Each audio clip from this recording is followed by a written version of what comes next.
Okay, well, I think we're going to go ahead and kick off this webinar. Yeah. Just for everybody who's here, thanks for joining us today live. We are recording this as well, so obviously for anybody who joins us asynchronously, if you have any follow-up questions, you want to get in touch with us, follow up on any of the material we've presented, there's going to be contact information at the end of this presentation. But anyway, welcome this morning. Carley and I are delighted to bring you the gift, as she pointed out, this holiday season of being prepared.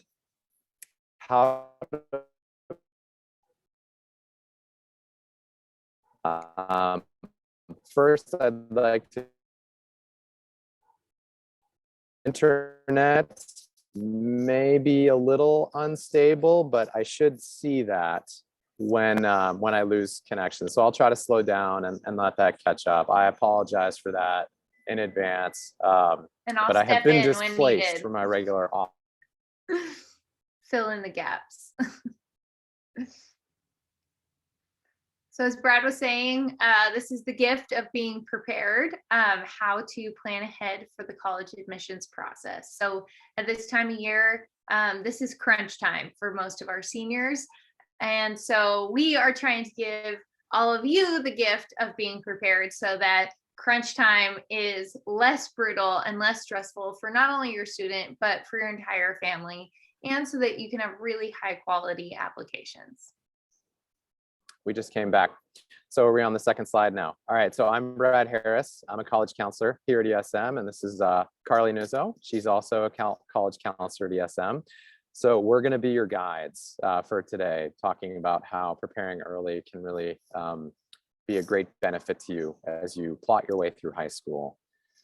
All right, so Carley, when you encounter freshmen and sophomores versus juniors and seniors, what is the difference, and how do you have those conversations depending on being early in high school or later in high school?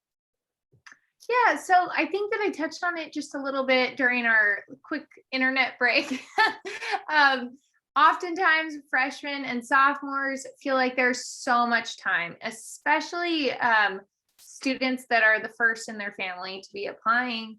And so freshmen and sophomores think that they have so much time. They think that really all of the planning and all of the college research, and especially obviously the applications, come much later in high school. And so then what happens is that you are completely bombarded your final 2 years of high school. Junior year tends to be the most rigorous academically across the board. And so throwing on all of the pressure of preparing for college and admissions on top of that is extremely stressful. As well as senior year, you have everything else that you have going on for you. You're trying to enjoy your senior year, perhaps your last year of sports or student body, and you're trying to enjoy those experiences. And yet you have all of these essays to write, you have all of these decisions to make. And truly, it's really, not only does it take some of that burden off, but setting yourself up early will help you have a greater and better candidacy for college at the end as well. Yeah. Now, one of the reasons why we think that planning ahead and getting started thinking about college early is becoming more and more important is because of some pretty clear trends we've been seeing over the past several years, which COVID just accelerated. A lot of these trends were already underway, and then COVID really seemed to catalyze them. So break that down. First and foremost, we're just seeing more applications than ever. The numbers of applications have been going up for a while. They've really, really gone up over the past few years.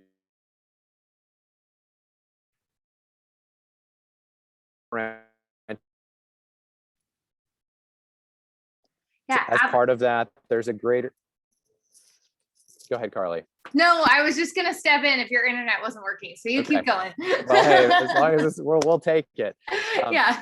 There's been a greater use of wait lists. So there's just more strategy that goes into applying early versus regular. and schools are just trying to handle this influx of applications by using, more deferrals, greater use of wait lists. We can go into a little bit more of that detail later in the presentation.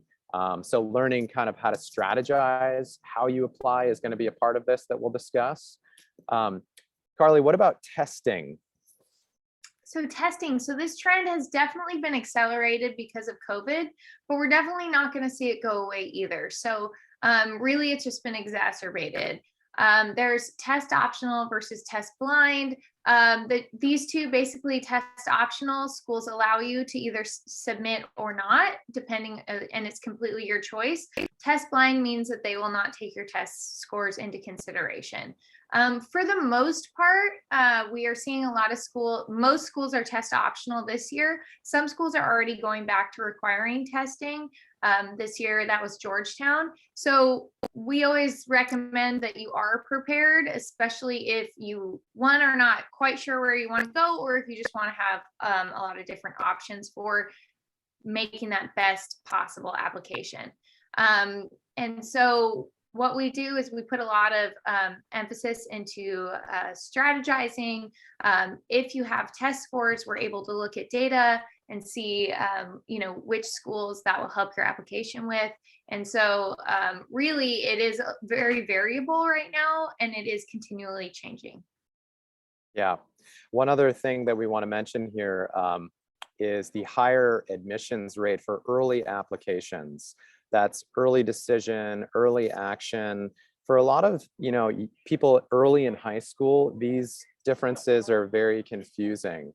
And it can be sometimes a little stressful if you don't know the different strategies for applying, and it's the spring of your junior year or the summer before your senior year. So we're going to go through some of this language in this presentation, but these are just some trends that we're noticing. Many more kids are using early decision and early action as a part of their college strategy. So it's great to know the difference as soon as you can.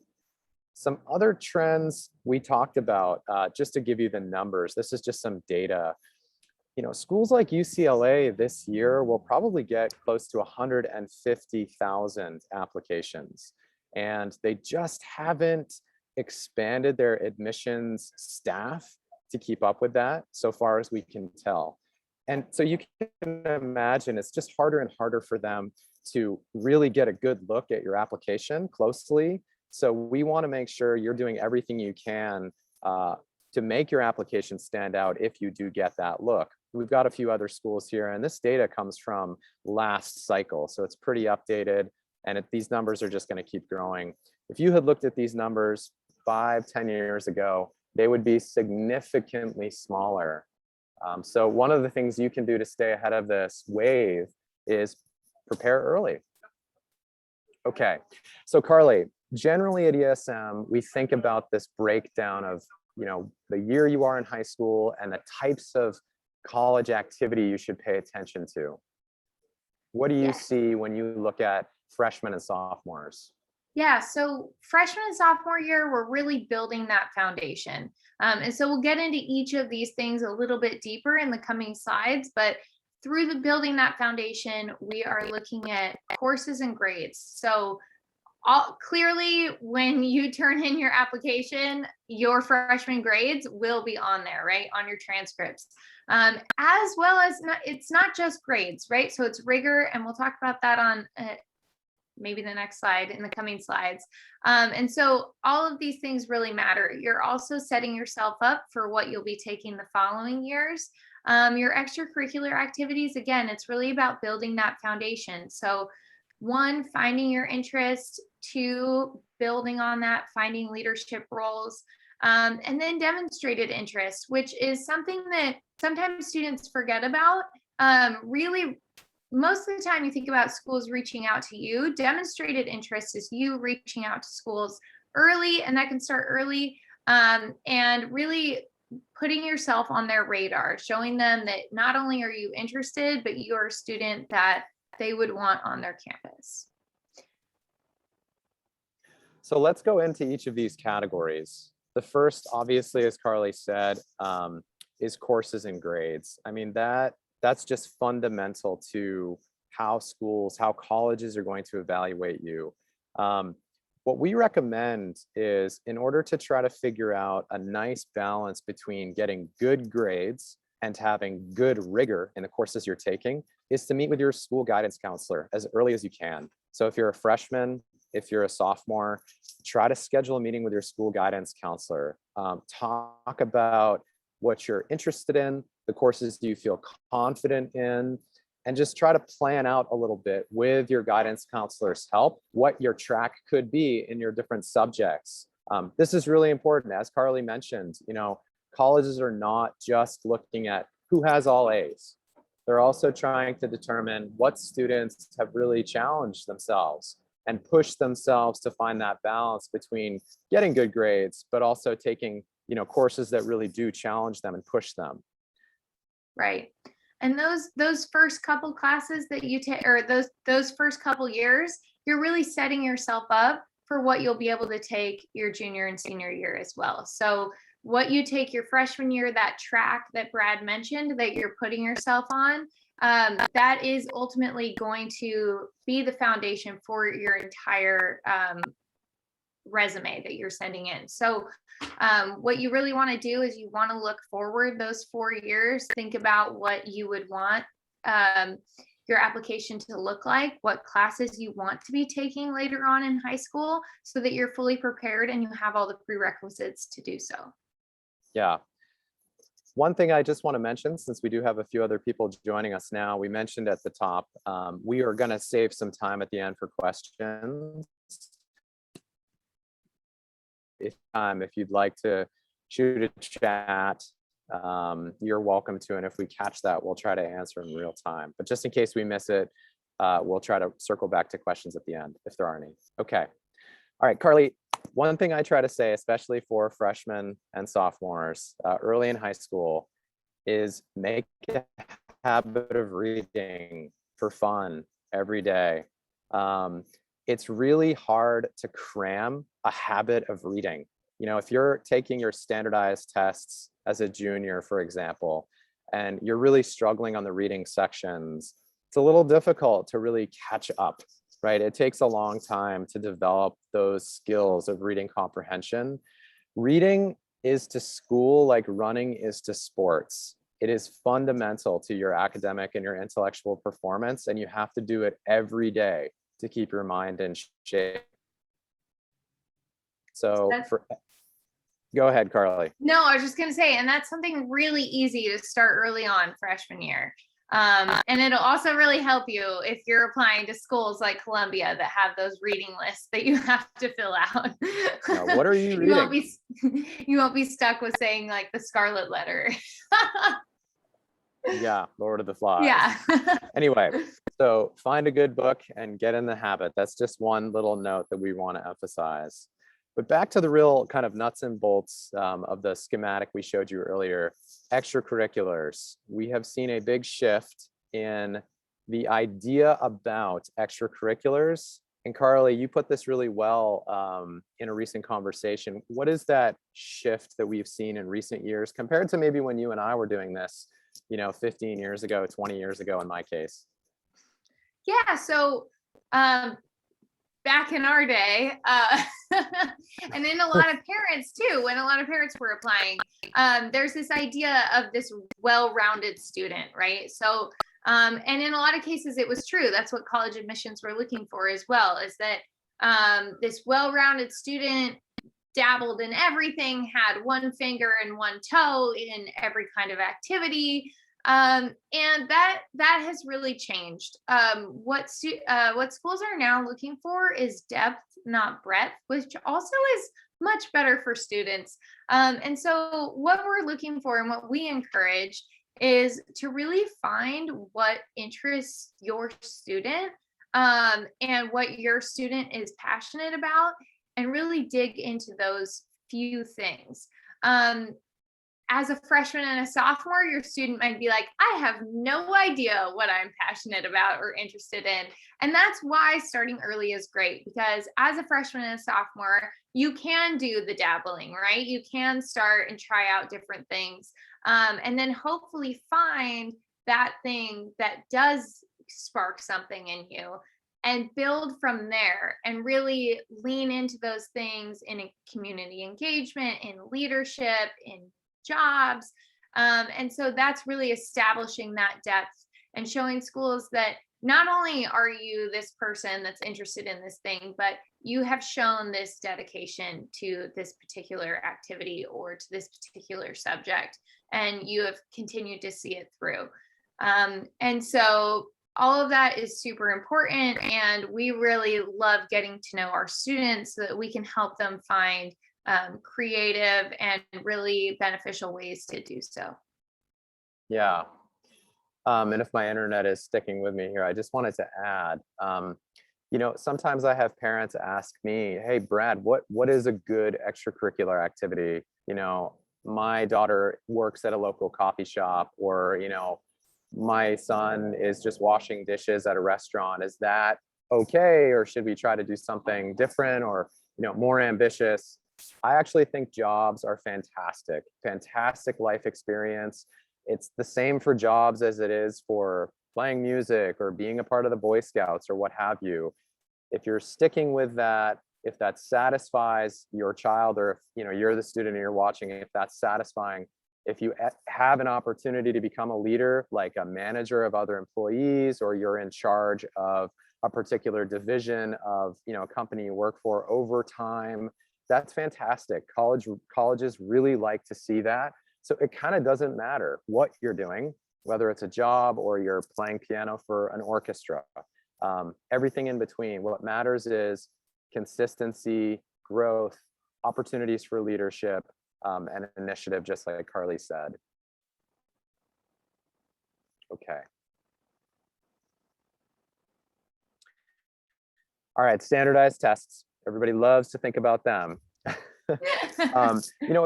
What's good is that a lot of high schools and more are starting to allow sophomores to take the PSAT, the pre-SAT. I think that that's a great idea. It's probably a little early to look at the SAT or the ACT as a freshman for most students, simply because there's going to be a lot of material on those tests that you won't learn about in your high school classes until your sophomore or junior year, especially math.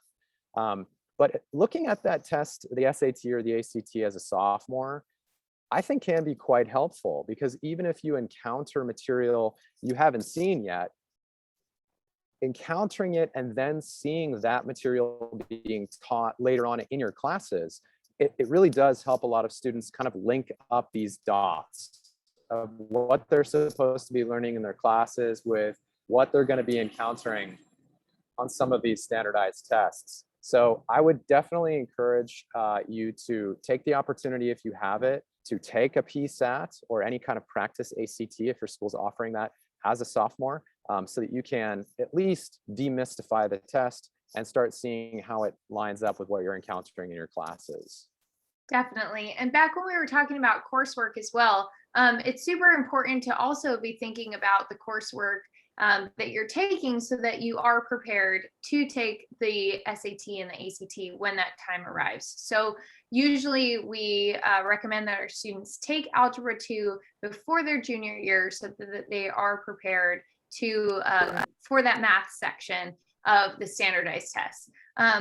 Also, like Brad was saying, usually we have students start with standardized tests around junior year. That time frame is pushed up a little bit if your student is looking to get recruited for sports. So usually we like to have really good test scores by the summer going into senior year for coaches that are doing recruiting. It's just an easy, nice, little quick score to give the coaches, so that they know that you would be able to potentially make it into their school. And generally speaking, taking the SAT or the ACT the spring of your junior year is optimal. Yes. That way you get it done before the summer hits. You start getting busy with the rest of your application work. So generally that's the plan. But as Carley mentioned, there can be exceptions to that depending on your particular situation. Okay, so the whole conversation we're having is about thinking ahead, right? Thinking about colleges earlier in high school than maybe you assumed you would need to. Um, you know, it's never too early to start checking out colleges themselves. If you come into high school, even as a freshman, with some ideas for college, you've heard of a college you really think is interesting, you have an older sibling that goes to a school, your parents maybe know something about a college or have ideas about college. If you're just curious to learn more, check their websites, check their social media feeds. It's harmless. You can start seeing how different schools brand themselves, what the different cultures are among the students. And you can kind of start differentiating these hundreds, thousands of schools across the United States. There are some specific benefits to doing that. Some schools have certain requirements, some prerequisites, and planning out your high school classes is easier if you know those ahead of time. So for example, the UC schools strongly recommend you take 4 years of a language. So your high school might only require a certain number of language credits and then you're done. And a lot of seniors are really excited to not have to take Spanish their 4th year or whatever. But the school you're interested in might really prefer that you took that 4th year of Spanish.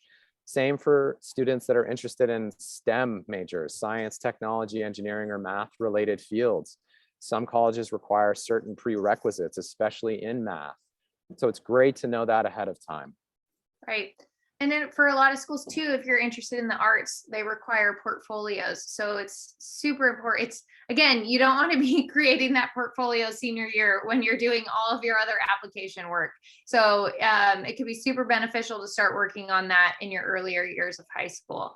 Also going off of what Brad was saying earlier with looking on social media, looking on websites, one benefit of COVID is that there's now all of the access to all of these schools have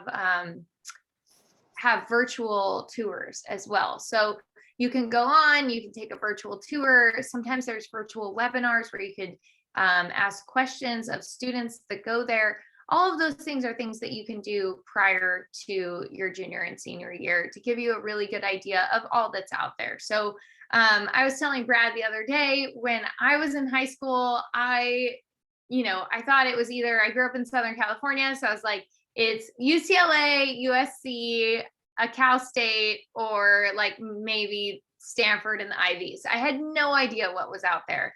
And so I think that it's really great to start early and to start looking into all of the differences between all the different schools. So what would be the best fit for me? Would it be a big state school university? Would it be a small liberal arts school? Would it be somewhere closer to home? Would it be somewhere further away?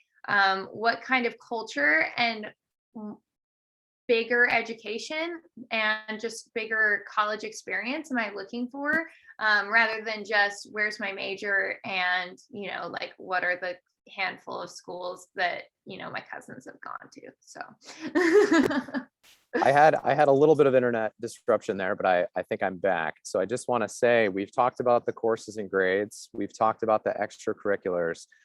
What we're talking about with this slide does kind of go under that umbrella of demonstrated interest as well, because Yeah. the more you are signing up for email lists at the schools you're researching, following them on social media, registering for those virtual tours that Carley mentioned, they actually keep track of all that. And if you have sort of a consistent history of being interested in the school, they're capturing a lot of that data.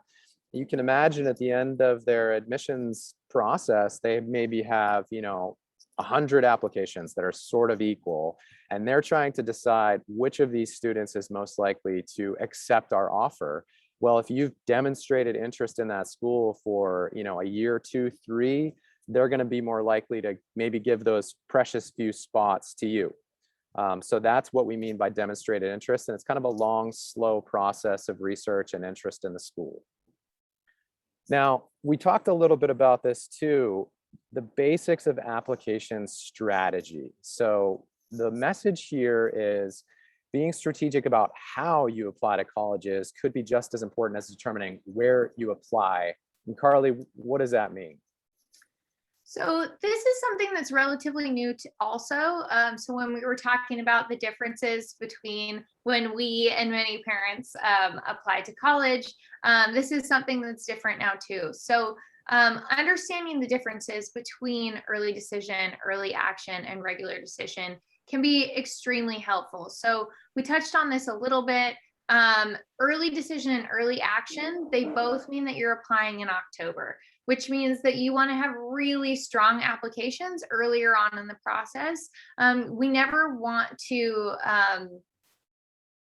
concede quality for an earlier application, but applying early can be super beneficial. So early action is regular decision is the normal one that we all probably know about. This is the one that's usually around January. If you're UC, it's the end of November. And so early action is pretty much the same concept, but it's earlier. So it's usually around October 15th. And so the benefit to students of applying early action is that you actually hear back from schools before Christmas, which is fantastic. So for your nervous senior, for your nervous families, you get to have the gift of knowing if you've gotten into schools earlier, even if you don't hear back from all of your schools, or you weren't able to early action all of your schools, you get to relax a little bit knowing that you are going somewhere for college. So that's pretty exciting. Usually we try to, for all of our students that are prepared and ready, we highly recommend applying early action to all of the schools that offer it. Early decision is a little bit different. So early decision, there is a little bit more strategy that comes into play. So early decision is around the same time as early action. But with early decision, you get to choose one school, and not only do you choose one, but your choice is binding. So if they accept you, then you pull all of your other applications to other schools and you end up going there. The benefit to you of applying early decision, which we touched on a little bit earlier, is that the acceptance rates are significantly higher. So if you apply early decision to your dream school, your chances of getting in are going to be much higher. Whether or not you decide to apply early decision or not, it's definitely a card that you want in your pocket. And so that is one of the big things that we talk about with being prepared, with starting the process early, is that you don't want to cut yourself short. You want to be able to have that option of applying early decision and having the potential for that higher acceptance rate. And so if you're prepared and you have all your essays and you have a great application ready to go in October, it's very beneficial to you. Also, if you start a little bit later and you're cramming for that early decision, or you're cramming for the choice of where you want to make that binding agreement, it can put a lot of stress and a lot of pressure on the decision. So when we're talking about doing that college research and looking at those different schools, the earlier you do that, the more sure and the more at peace with that decision that you'll be, and the more prepared to make that strategic decision.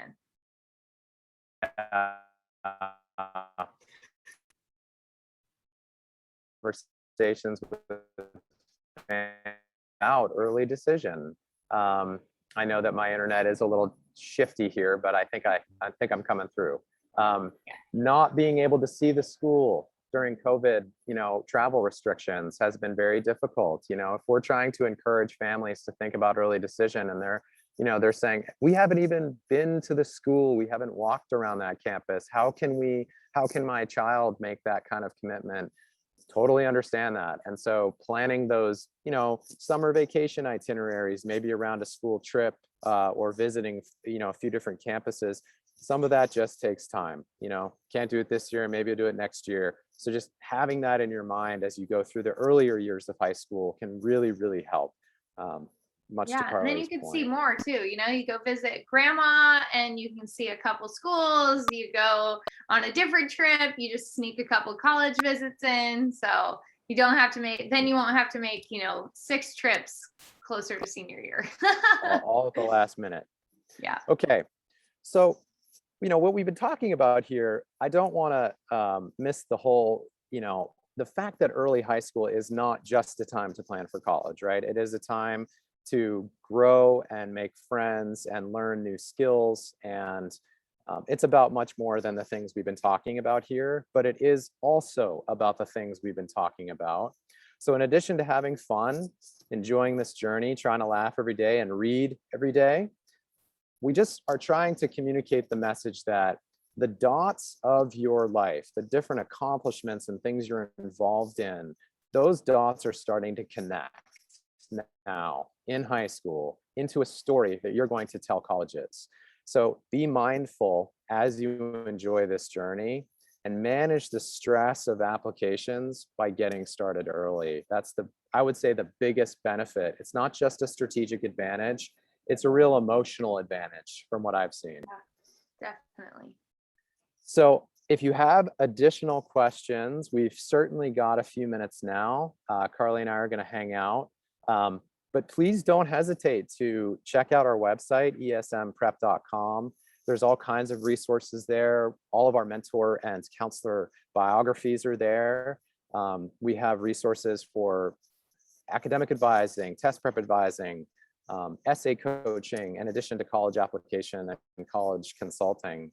Our emails are here too, so please don't hesitate. You can see those at the bottom of the screen. Don't hesitate to get in touch with myself or Carly if you want to follow up. If you have any other questions. Yeah, we're happy to chat. We're happy to answer any questions.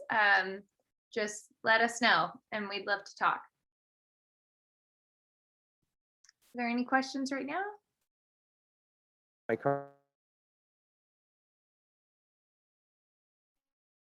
You can use whatever feature on Zoom you're comfortable with to try to communicate that.